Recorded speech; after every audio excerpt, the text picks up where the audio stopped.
How's it going? It's Jay from Sony Alpha Lab, and what I got here is the Sony FE 85mm F1.8 medium telephoto lens, and I'm just going to go over the lab testing in this video for those interested in lab testing. So the real world photos and the full review will be coming shortly. So again, this is just going to be lab testing. So first off, what we got here is a minimum focus distance test, and it's an aperture run. So I focused on the quarter here, and I'm going to show you how the lens performs and how the aperture affects the bokeh balls in the background with the lights here, okay? So now let me just zoom in real quick on the quarter here. Wide open at f1.8, you can see a little bit of purple fringing or pink fringing, whatever you want to call it. So I don't have the lens profile correction applied. This is just raw, straight off the camera, okay?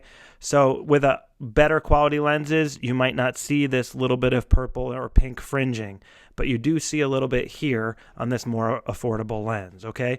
So now let me just go through the aperture run real quick. This is f1.8, and if you look at the top left, you can see the lens information as to how the camera was set. Okay, now I'm in the lab, and I focused on the quarter in this particular scene just to show off the bokeh balls in the background. So here's f1.8. Here's f2.8. Now you can also notice in the corner there is a little bit of vignette where you can see the darkness in the corners creeping in there. And also notice how the bokeh balls, they turn into like almond shaped as you get towards the edge. In the center area, you're seeing more perfectly round bokeh balls. So that is another sign, you know, just another thing that you might not see in like the top quality lenses, which tend to be much larger.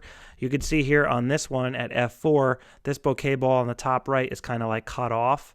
And again, that's because the lens is just smaller, and you know, it costs a lot less than the top quality like optics, like the GM lens, for example, the 85mm f1.4 GM lens. You know, things like this aren't going to be as apparent, but for the money, you know, this lens is absolutely phenomenal, I would say, considering the cost of it and what you get, you know, for the money. This would be one of my most highly recommended lenses I've ever used, really, because of the cost to value ratio. It's extremely high, and it's very lightweight, small. Anyways, this is lab testing f11, and this is f16.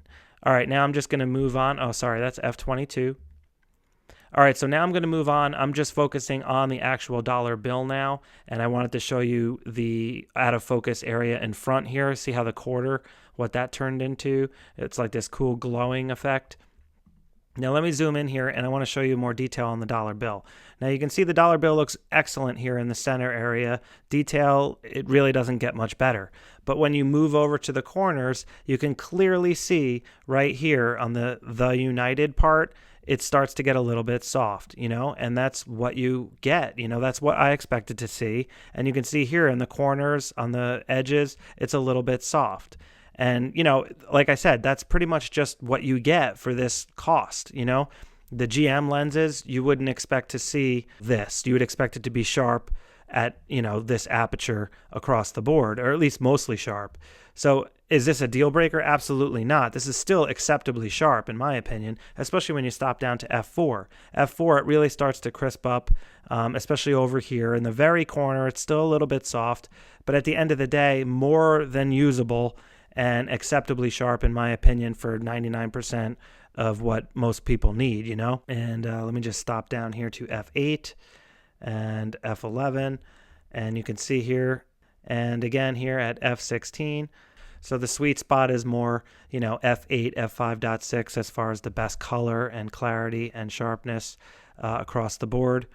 You know, obviously the depth of field is going to be affected by the aperture, so you can factor in the acceptable sharpness depending on what kind of depth of field you're working with. But at the end of the day, in the lab, this lens performed extremely well, I would say, especially for the cost, like I was saying earlier. So, all right, guys, that's about it for this quick video. And stay tuned. I will be coming out with the full review and real-world photos as well. But I just wanted to show those that are interested the lab photos, because a lot of times you want to compare it. And this is just a completely out-of-focus image of the lab scene, just so you can see what that looks like.